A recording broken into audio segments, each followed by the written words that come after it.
Gurureva param brahma tasmai shri gurave namaha.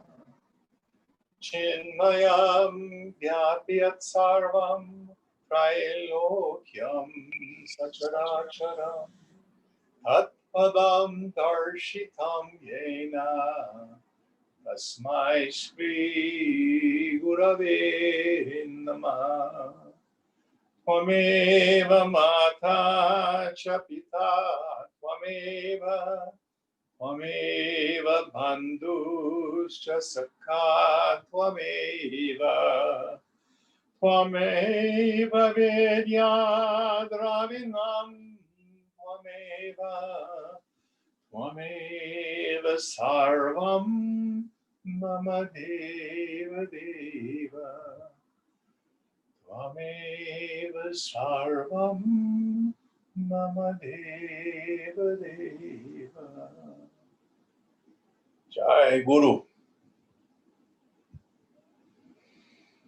Om Sahanam Avatu Sahanau Bhunaktu Sahaviryam Karavavahai Tejasvinavadhitamastu ma vidvishavahai. Om Shanti Shanti Shanti. I have a frog in my throat.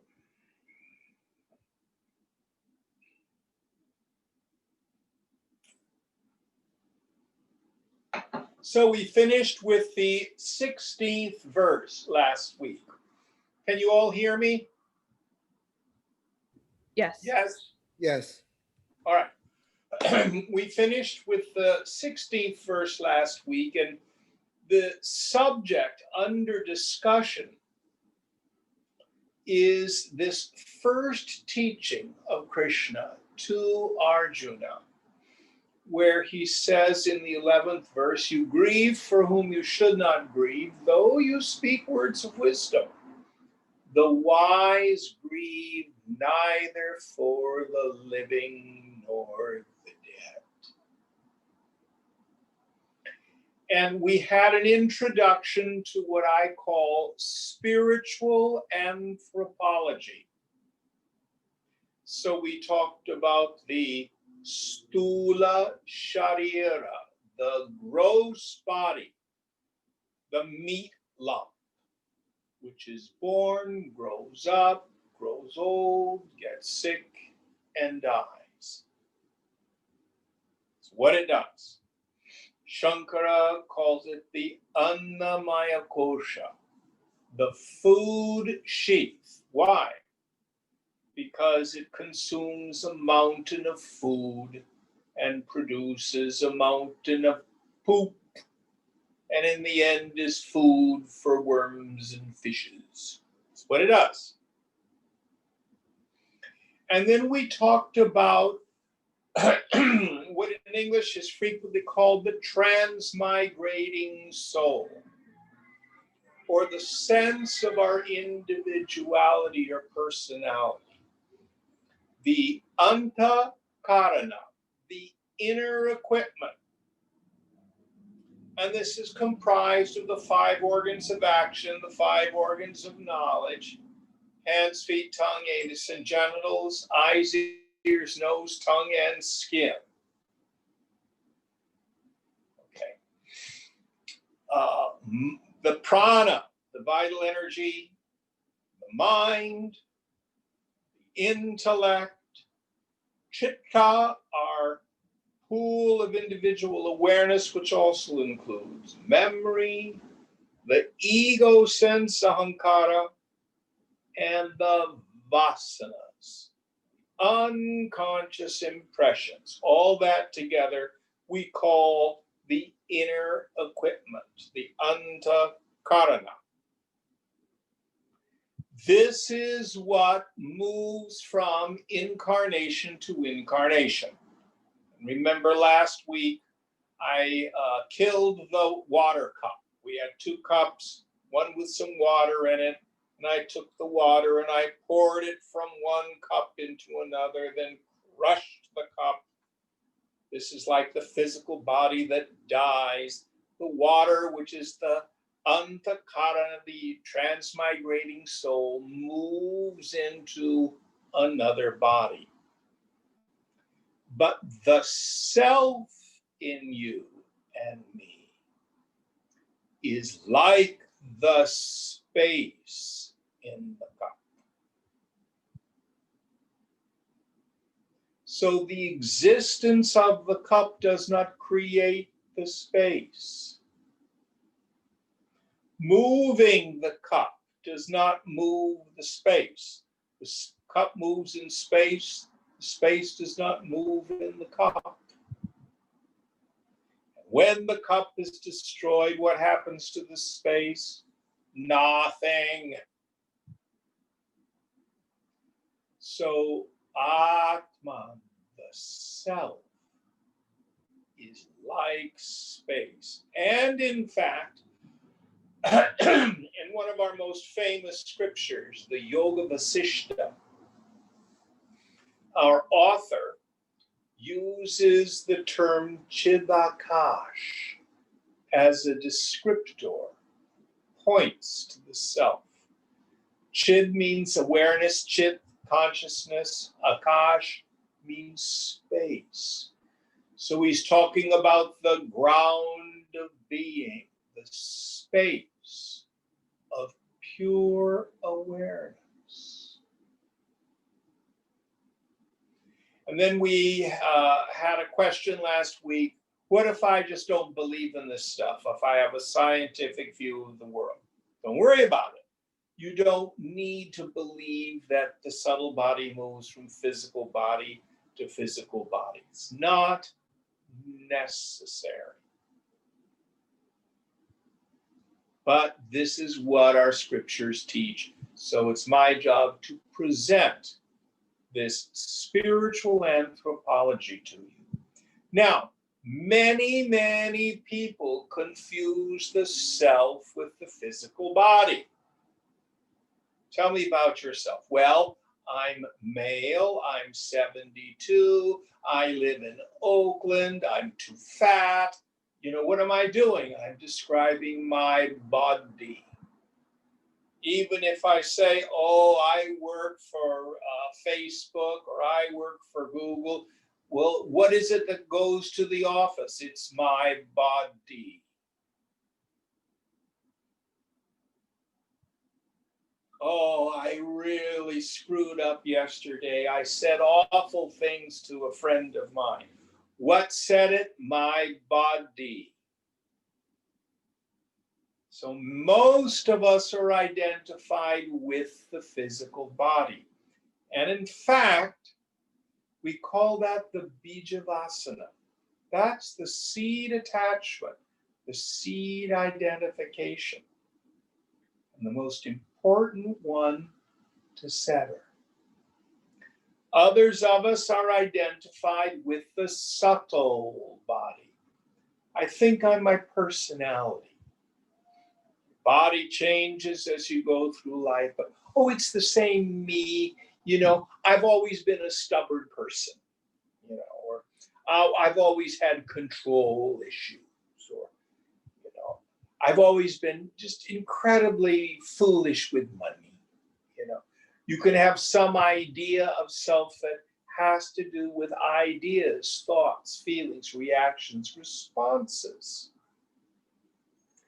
Many people think that the way to understand this life is to figure out what did my subtle body, my inner equipment do in a previous life. Oh, I always have so much trouble with this issue. It's because I was a tyrannical landowner in a prior life, you know, or something like that. So they go causation hunting, or, oh, I have so much trouble with this person. And a psychic told me they were my sister in another life. I'm not saying whether this is true or not true. But many people think that's what it's about. going down the rabbit hole of prior lifetimes. I have news for you, there are millions of them. And after you've finished with the human ones, what about the time you were a lizard? You know, and you get to go through all that. It's not important in the end. In the now, you have all the material in your subtle body that you need. You don't need to know where it came from. Swamiji used to say, if you vomit in the toilet, do you then get down on your hands and knees and pick through the vomitus? Oh, yes, I vomited up the zucchini there, and oh, I vomited up the dal here. No, you don't do that. So as material comes up out of the unconscious, we don't need to go causation hunting particularly. Everything we need is right here in the now. Now, who I am, who you are, is something other than the physical body and other than the inner equipment, the subtle body.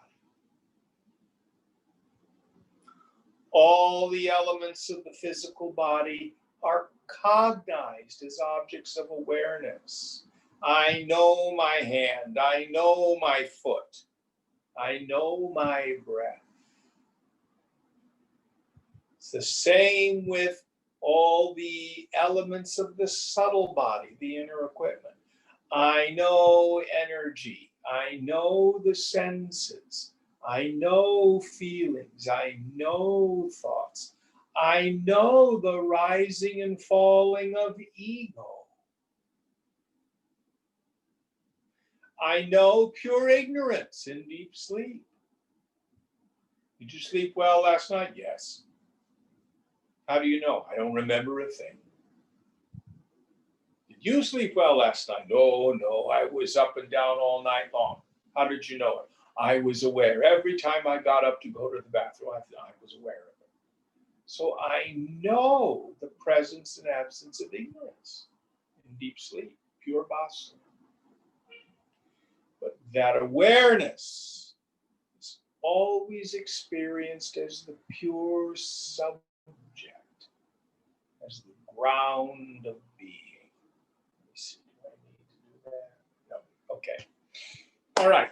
With that in mind, as we get back into scripture, we need to know that Krishna will be talking about our equipment, this spiritual anthropology, from various levels, from the physical, from the subtle and the causal, and from the absolute. And this is where you need a guru or a good commentary. We discern what level he's talking about from the context. Much later, when we get writers like Shankara, he'll be much cleaner in the descriptions. But in Gita, you have to interpret these things from context. With that in mind, let's go on to verse 17, please. Will you help us out, please, Deepa? Sure. Can you see my screen? Yes. Okay. Avinashi tu tad vidhi yena sarvamidam tatam vinasham avyayasyasya na kaschit kartrumarhati. Know that to be indestructible, by which all this is pervaded. None can cause the destruction of that, the imperishable. So, here Krishna launches us into the absolute itself. What do we mean by pervasive? A subtler thing pervades grosser things. It's kind of like X-rays are more subtle than visible light. Visible light, they just bounce off your body. The X-rays are subtler, they go right on through. See a photograph done with X-rays, you can see all the bones.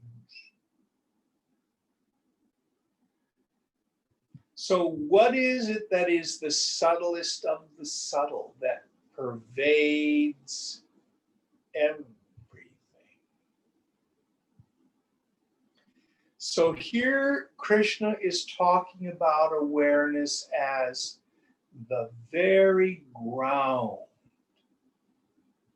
of everything. Now, all of this becomes very simple to understand if we go to the dream state. I like to say, you are the God of your dream. In the dream state, you reenact the process on a microcosmic scale by which all this comes to be.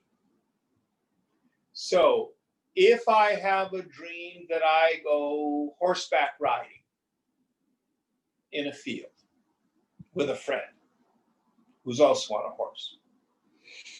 So, am I in the dream? Feels like I am. I have a dream body, and I'm seeing the horse and the friend in the field from the viewpoint of the body, and I have thoughts and feelings inside. But actually, the dream body, the dream ego, the dream horse, and the dream friend on his horse and the field are all inside my mind. And in fact, it is my mind itself that appears as the elements of the dream. So my individual dreamer mind pervades the dream body, the dream ego, the dream thoughts and feelings, the dream horse, the dream friend, the dream field, the dream sky.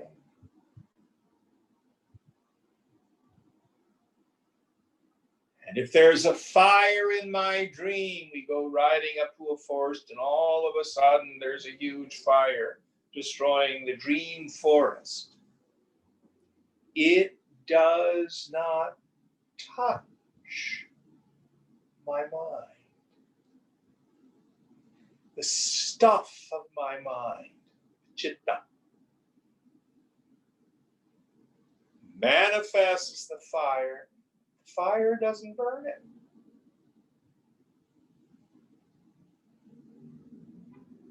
A dinosaur comes out of the forest and eats the horse. The horse is just an imagination. Nothing really touches the ground of being. So, one of the benefits of self-realization is that it frees us from what I call existential fear. You are going to be okay.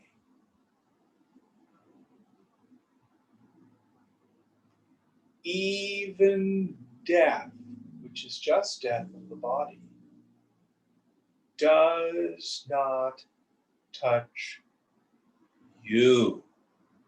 When I wake up in the morning and the dream body is gone and the dream ego is gone and the dream horse is gone, none of it touches me, the waker. Likewise, whatever happens here, the dimension of you that is Baba. Remember, we talked about that last week. That has being, that has sentience. Nothing can cause the destruction of that. Now, don't believe me. Think of all the crises you've had in your life. Are you still you? For a moment, you just stop. Quieten the mind. Introvert your attention and notice the knower. Right here, right now. Do you see awareness in a sling? Or does awareness have a Band-Aid? No. Awareness is just empty. Immutable.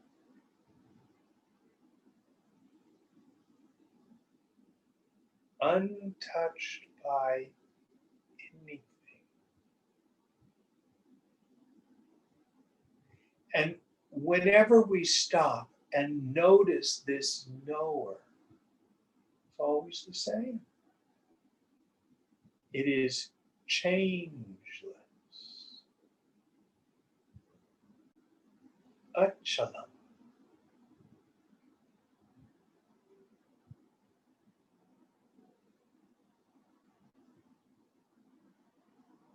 Nirmalam, without any taint.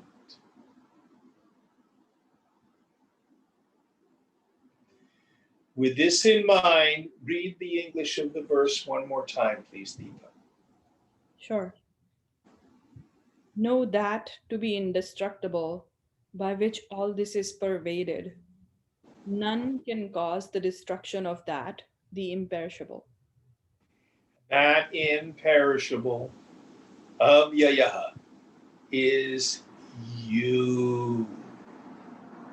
It's your very experience of I. Number 18.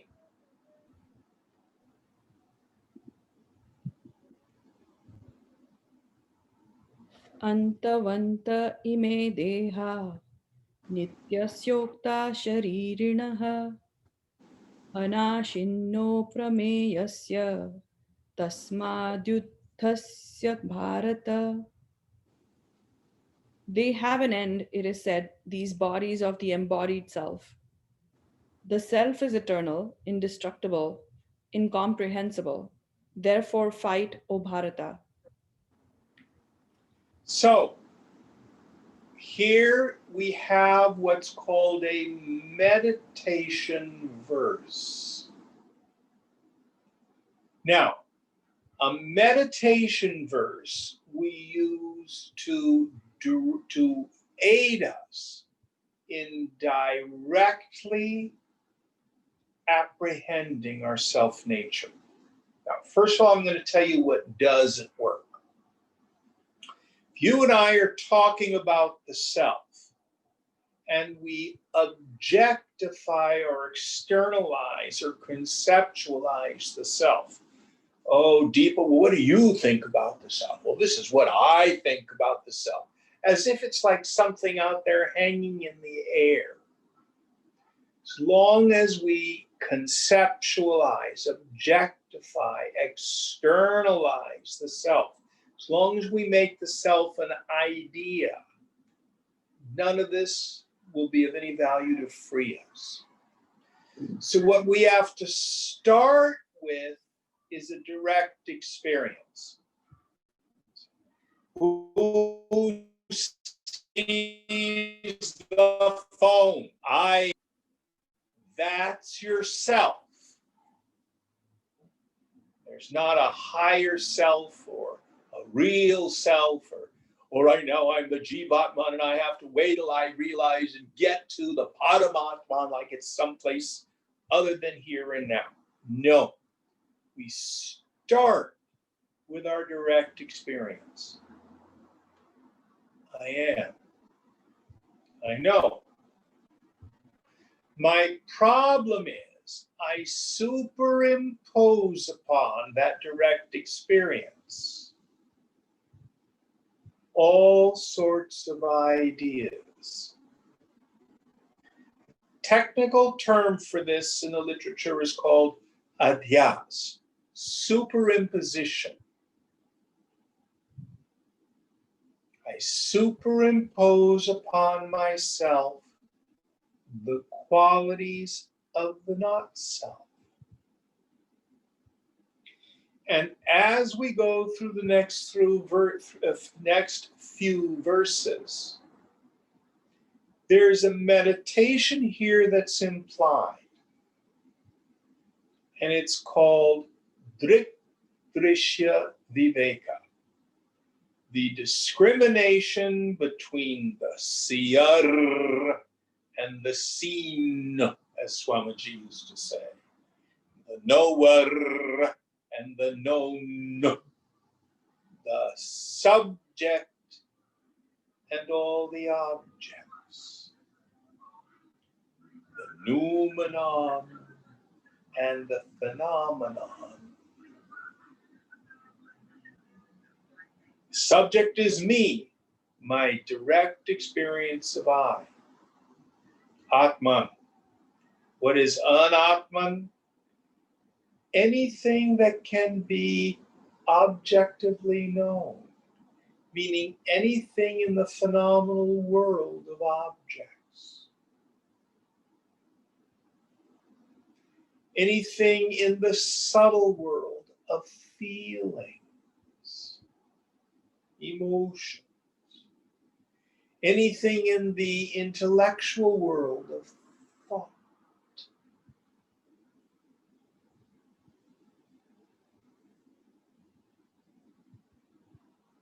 So if I can be aware of it, that's not me. Who am I? The knower of it all. Now, in this verse, Lord Krishna is saying, in your meditation seat, let's take some of these ideas and in a quiet mind have this radical reversal of the attentive faculty and see whether or not these words point to my own true nature. So let's parse it out a little bit at a time. So the first idea, please, Deepa. In the English, In the English, please. the self is eternal.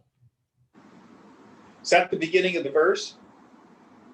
No, it starts with they have an end, it is said, these bodies of the embodied self. Yes. The So self, the first thing to understand is the physical form has an end. That's what dies. Going on? the self is eternal. Yes. And I think he's probably used the word nitya. Yeah. Which is different than sanatana, which is ancient. It means it's outside of time and space. Myself is always in the now, the eternal now, always shining as I.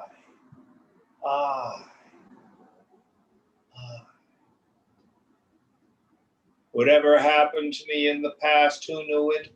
I did. Whatever goes on in the future, who's going to know it? I will. Whatever's happening right now, who knows it? I do.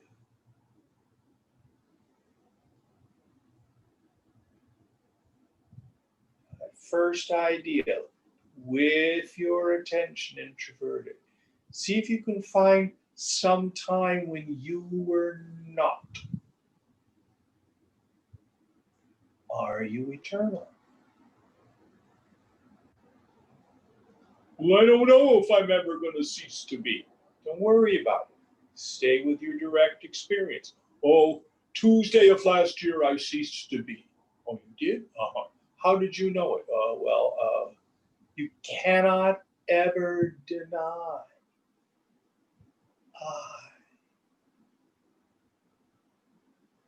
Next idea. Indestructible. Yes. So my body can get sick.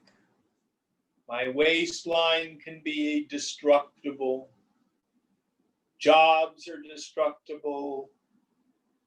Bank accounts are destructible. Houses, situations, everything in the world of name and form is destructible.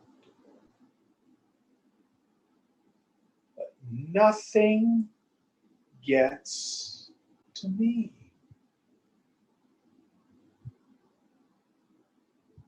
I'm outside of the world of creation, sustaining, and destruction. Don't believe me. Go to your direct experience. Have you ever been destroyed? No. Next idea. Incomprehensible. Yes. Those of us with a well-developed discursive intellect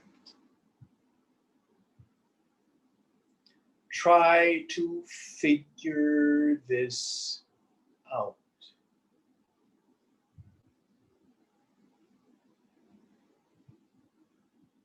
And it's not something that can be grasped. Later on at the end of the chapter, Krishna's going to say, the one who knows, knows it not. The one who knows it not, knows it.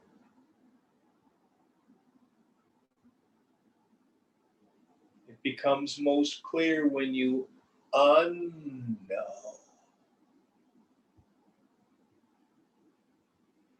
But you can read lots and lots of books, watch lots and lots of videos, YouTube, and get a good intellectual grasp. But that's not it.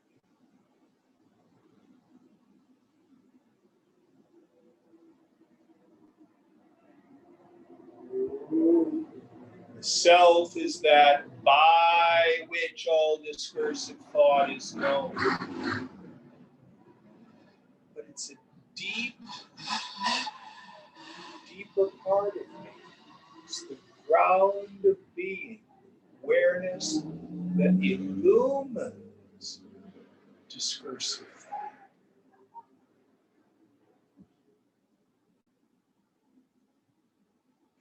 So to try to figure it out is kind of like trying to taste the color yellow.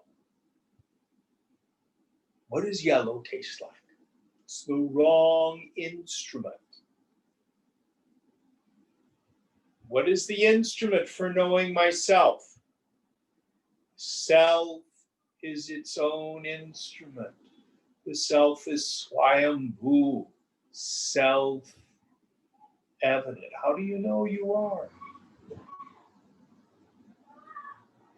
You don't see, hear, taste, touch, or smell yourself, emote yourself, or think yourself, yet you know you are. How do you know?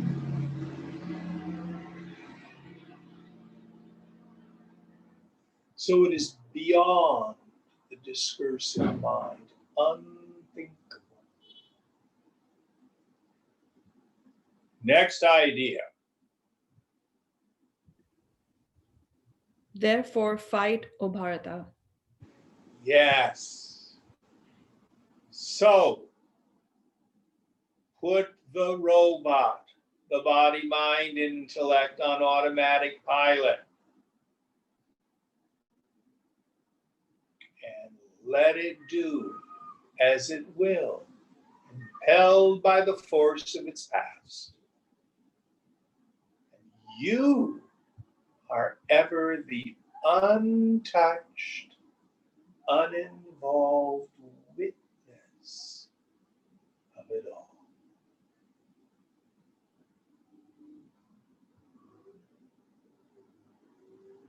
Next verse.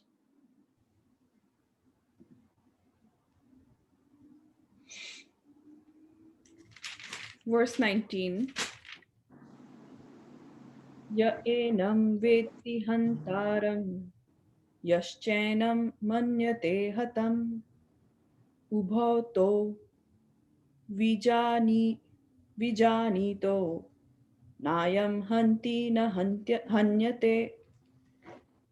He who takes the self to be the slayer, and he who thinks he is slain, neither of them knows. He slays not, nor is he slain. So now what he's doing is dealing with another concept. The technical terms are karta and bhokta,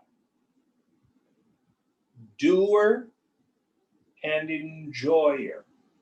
Here he's using the language of poetry, slayer and slain. But we want to think of it in a larger sense. So is the self an agent? Does the self have will? And do things happen to me? Am I the experiencer?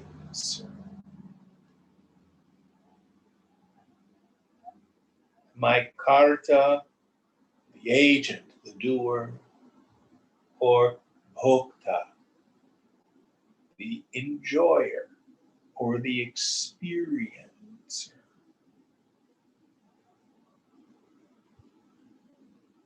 No. Who or what is the doer, the agent? Later on, he's going to be very specific. He's going to call it nature, prakriti. And he's going to say, what is it? It's guna and karma. It's the qualities of the mind and the force of the past as it interacts with the society. That's the agent. It's really quite mechanical.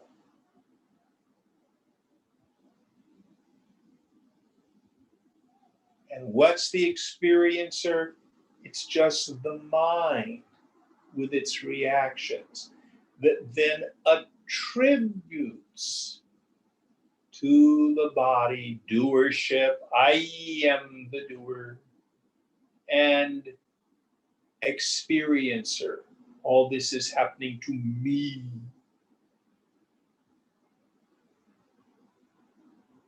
Here Krishna is saying, no. The self is the eternal witness, Sakshi.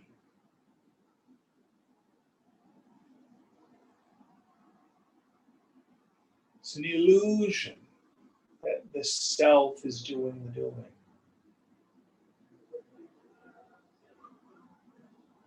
I do nothing, and nothing ever touches me.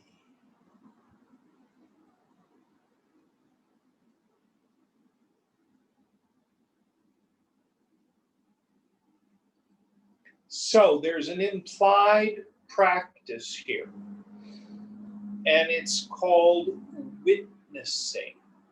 Technical term is sakshi bhava, taking on the attitude of the witness. You actually can't practice being the witness. You really already are the witness. We just notice that we are the witness. We want to live in the very highest part of the intellect and watch the movie. Don't get up on stage and try to be part of a movie. You are the eternal witness. All the actions of the body, all the reactions of the mind.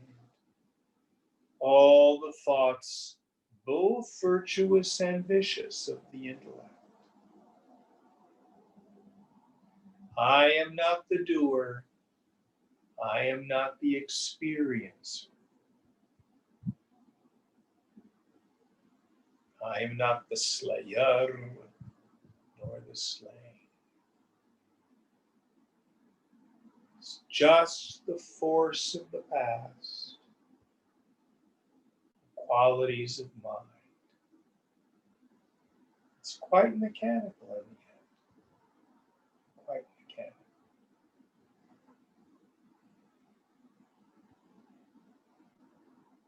This is a hard subject for many people to grasp.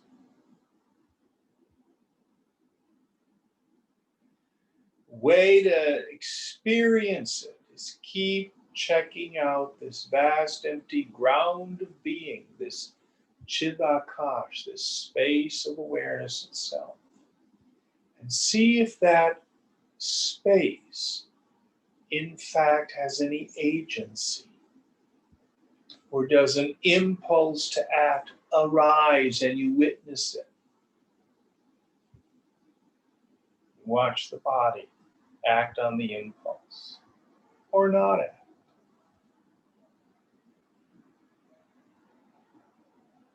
The situation is conducive, the mind is happy.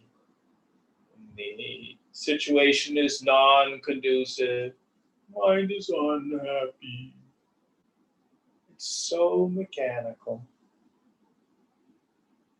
It's so mechanical.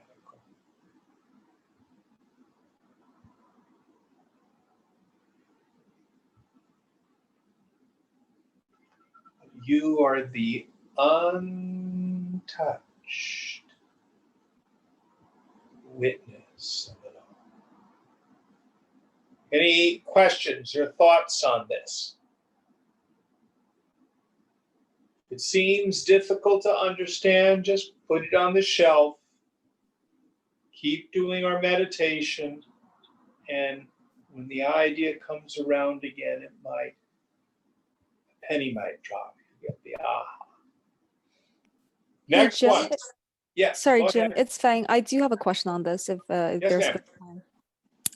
My question is this, and I'm going to try not to get lost in the vocabulary of this because I think it's a hard concept for me to be nuanced about. But sometimes when I'm practicing being the witnessing consciousness, I feel like it's just a part of the mind being the witnessing consciousness because maybe because I feel like the self is just fully silent. But sometimes witnessing consciousness is observing and maybe judging. And I know you're supposed to not judge, right? But you know what I mean? I feel like when we talk about witnessing consciousness, I think sometimes I'm in it, in which case there's nothing, it's just silence. And then sometimes it feels like it's just another part of the mind that's just watching another part of the mind. You know what I mean? Okay, very good doubt. Is there more you want to share? I'm sorry, I didn't mean to cut you off. No, that's it. And I just want to see if that's, yeah. Okay, your mind is not aware. Let me say that again. Huh. Your mind is not aware.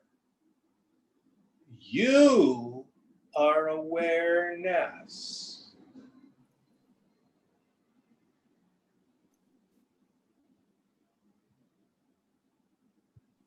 So, when the subtle intellect is unconscious and the mind is extroverted, what you are aware of is the external world.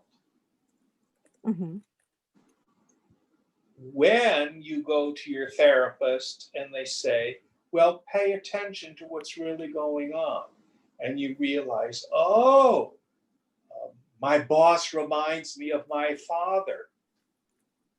So you become aware, you become cognizant of what was going on. There was a reactivity, there was an unconscious association. But both the unconsciousness and the awareness that, I'm reacting from an old pattern, never touches you. Now, back to your doubt. So we give you the practice living in the higher intellect, taking on the attitude of the witness. So that's a shift in the attentive faculty. I'm paying attention, not only to my interior experience, but trying to get the intimations of who's aware of these interior experiences. But there are not levels of awareness itself. Okay. There are only levels of the stuff you're aware of. Okay, got it. Now, don't believe me. You figure this out for yourself in the laboratory of your own experience. Okay. One of the things that really helped me is what Swamiji used to call his spiritual algebra. And you got to imagine that there's a whiteboard between you and me, and I'm going to write on it, but I'm going to write backwards so you guys can see it. So mind, or we can say intellect, we do mind. Mind equals awareness, A, plus TF, thought flow. That can be a sense perception, it can be a feeling, it can be an idea, it can even be the subtle idea, oh, I'm witnessing. That's another thought. You see that? Yeah. Now, if we take the TF and we move it to the other side of the equal signs, what do we have to do to it?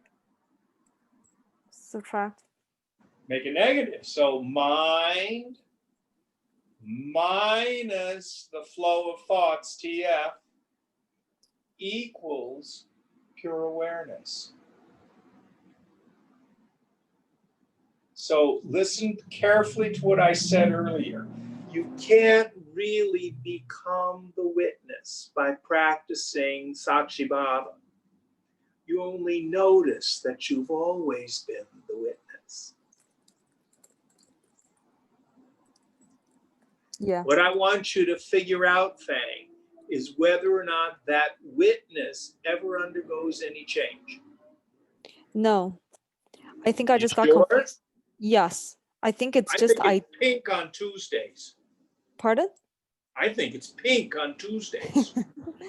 There's no No? color, no form. No! Nirvana without color. I think I just got confused on the idea I'm witnessing. So that's really helpful. Thank you.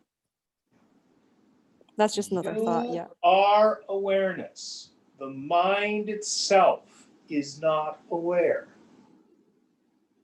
I do not like the term states of consciousness because it implies that consciousness itself undergoes transformation. The stuff of the mind, the silly putty of the mind, undergoes transformation. It can be thought, feeling, sense perception, psychedelics, deep sleep, agitation, but it's always what I'm aware of. But awareness itself is still and quiet. Excellent question, Faye. And a subtle one. Very good. Very good. Okay. Read in English the scripture, the shloka we're on. I totally forgot now.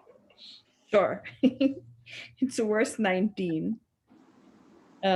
He who takes the self to be the slayer, and he who thinks he is slain, neither of them knows. He slays not, nor is he slain. Yes, okay, so we got all the pieces of that. Number 20. Just a second. Isn't this great stuff? I love this chapter. Yes, sure. न जायते म्रियते वा कदाचित् नायं भूत्वा भविता वा न भूय अजो नित्य शश्वतोऽयं पुराणो न हन्यते हन्यमाने शरीरे. He is not born, nor does he ever die. After having been, he again ceases not to be. Unborn, eternal, changeless, and Wait. Now, after having been, he he, say that again. after having been, he again ceases not to be. Okay. So he never not bees, is what he's saying. It's a double negative in the Sanskrit. Yeah. Unborn, eternal, changeless, and ancient, he is not killed when the body is killed. Yes. So again, we can look at this from two dimensions. So if you're a soldier out there on the battlefield and someone hits your Humvee with an RPG and you're blown up and you're dead, and the next thing you know, you're 50 feet in the air and your subtle body looking down and going, dude, you're dead. So in that sense, you see, the subtle body does not die. But that's not what we're really talking about here.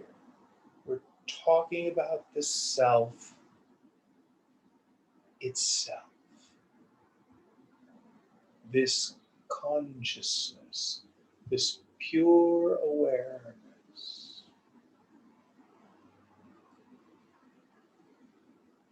So with that in mind, let's start at the beginning, and like we did with the other verse, we'll peel it apart, thought by thought. The first idea, please, Deepa. He is not born. Ajati. So what is born? Now, this is a really interesting question, because a lot of us think, oh, I don't ever want to have to come back, Jim. Life is so bad, or oh, I've done so many terrible things in a prior life. Is that why I'm suffering so much here? And if I do lots of puja, will I be able to get a better life next time? You see, there's an assumption that I am born. Krishna says the self is not born. Again, this becomes easy to understand when we go to the dream state. So we'll go back to my dream. There I am in the dream, riding the horse with my friend on his horse. We're riding through the field, and there's the forest in front of us. Then the alarm goes off, and I wake up. So the question that the scripture is implying, did I incarnate into the dream?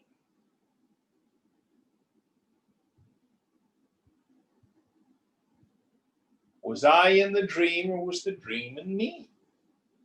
Well, it felt like I was in the dream. It felt like I was in the dream just as much as it feels like I'm right here in my body.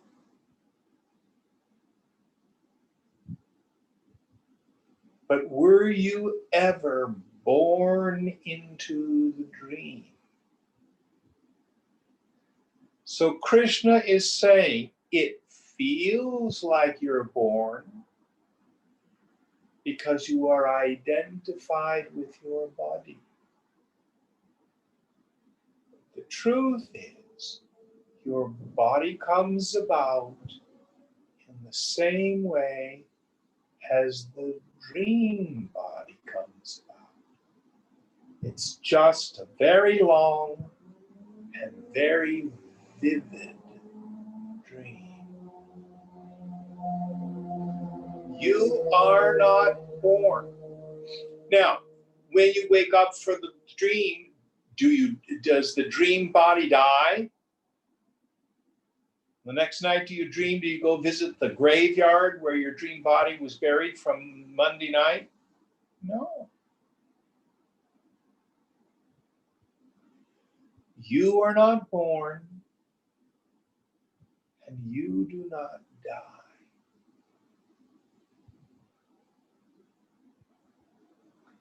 One of my favorite words in Sanskrit is amritam. Comes from the root mrit, and it means deathless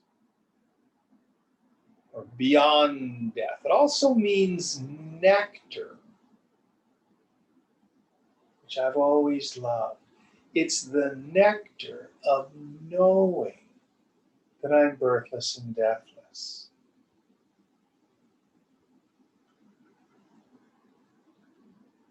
Deepak Chopra, I think he was on Oprah once, and he said the opposite of death is not life. The opposite of death is birth. There is no opposite to life.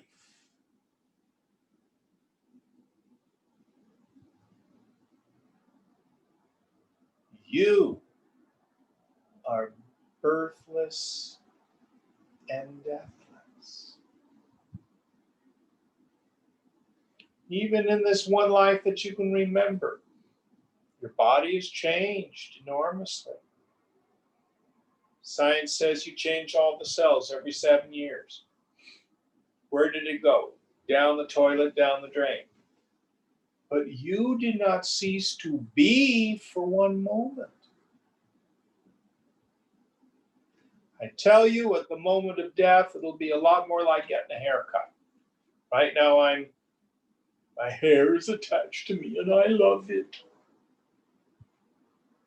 But when you go to the beauty shop or the barber shop and they cut your hair off, you're not lying there on the floor of the barber shop going, oh, I've been cut off, I've been cut off. You're not going to be in the box or on the funeral pyre.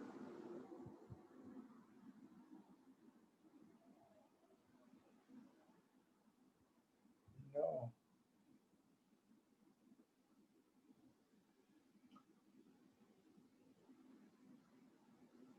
You are not born and you do not die. Next idea. Nor does he ever die. After having been, he again ceases not to be. So once you are, you cannot cease to be. You are always. The only thing that comes into existence and goes out of existence is the body, the feelings, and the thoughts. But the awareness never ceases to be. Next idea. Unborn, eternal. Yes, we talked about that. Unborn, ajahi, eternal. Does he use nityam here? Yeah, nitya. And then the next idea, Changeless. what does he use here for changeless? Shashvatoyam. Don't know that word. But he does not undergo any change. You are always the same space. Don't believe me. You got to prove it to yourself. As you're going through your day, remember to stop for a moment, introvert your gaze, your attention, check out yourself, see whether or not you're still that vast empty space of awareness. Next idea. Ancient. And what's the use here for ancient? Purano. Puranam. Okay, that's another one. So we talked about nityam being eternal, outside of time and space. Here we mean however far back you can remember. Let's say, for the sake of argument, you were a janitor in the pyramids 5,000 years ago. Who was aware of that life? I was.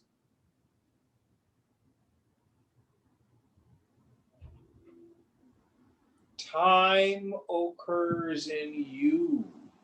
You are not in time.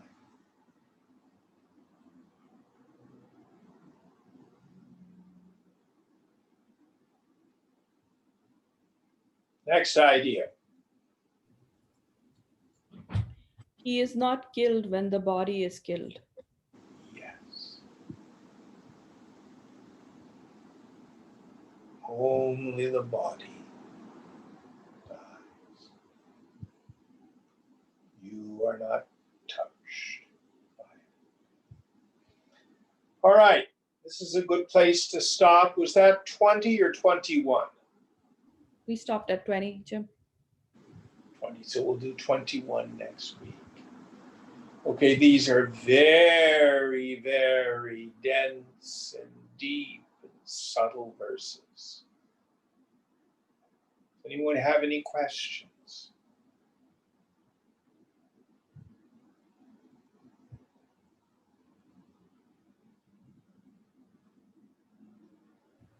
Is there a magic trick to constantly yoke yourself to the idea of awareness in your living day? Is there a magic trick? That's an interesting question. My friend Susan is a Sufi in the Mevlevi order. That's the Rumi order.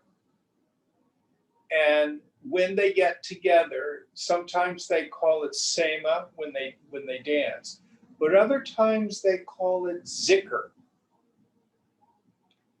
Zikr is a word that occurs in Arabic and in Hebrew. It's the same word. And it means to remember.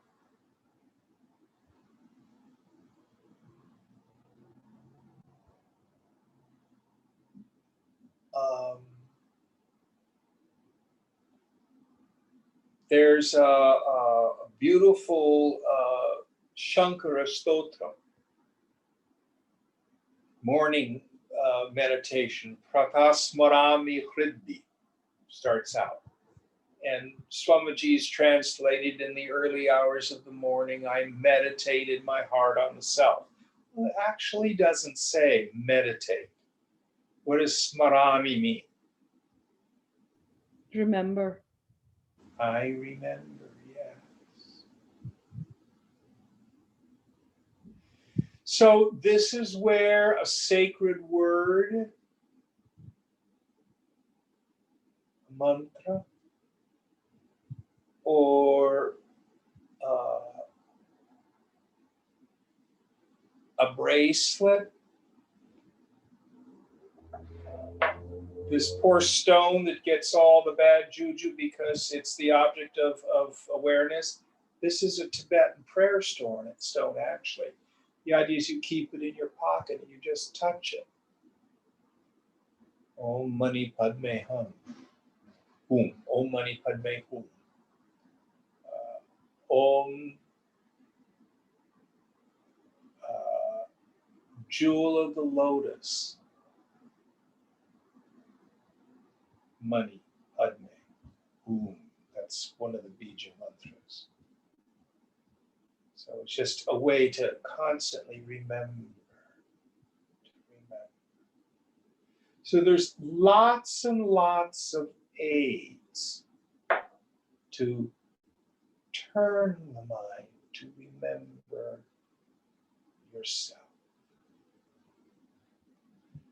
So there's not any one trick, people. Do you have an Ishta Devata? Durga. Okay. So, you can just say Durga. But don't think of Durga on the outside. Durga is yourself.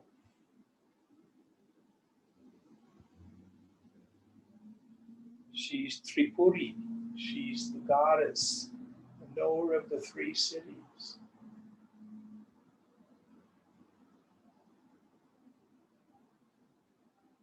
Just say her name, Durga. But again, don't think of it as an external image. Think of it as yourself. Or you can make up your own. I'm just riffing right now.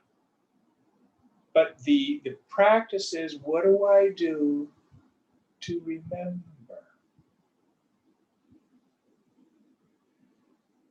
Because that's the work. That's the work.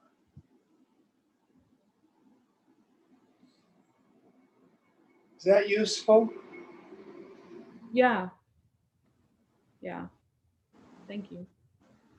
Later on, Krishna will call Japa the king of yogas. So, do you have a mantra that you use? Not one in particular. Yeah. I'm fond of a very short word.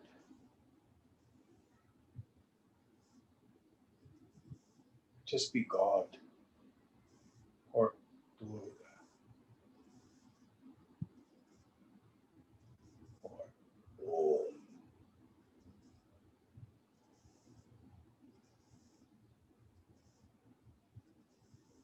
You don't need a lot of words because your mind can get caught up again in that discursive thinking. It's just a place to remember, to bring your memory back. Oh yeah, who am I? That's a good one. That was Ramana Maharshi's great, his universal instruction to people. Stay with Koham. Who am I? Koham Soham.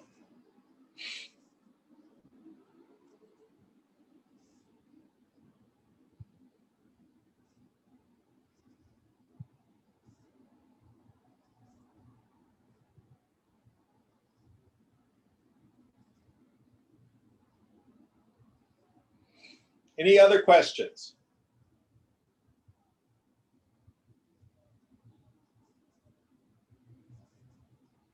All right, let's sit.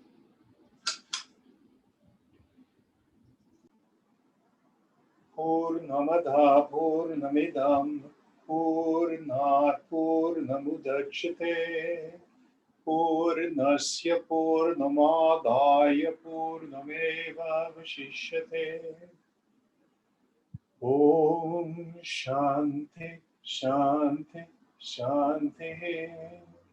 Hari Om Sri Guru Pyo Namaha.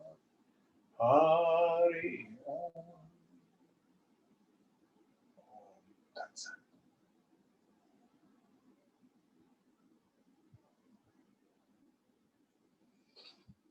Thank you all.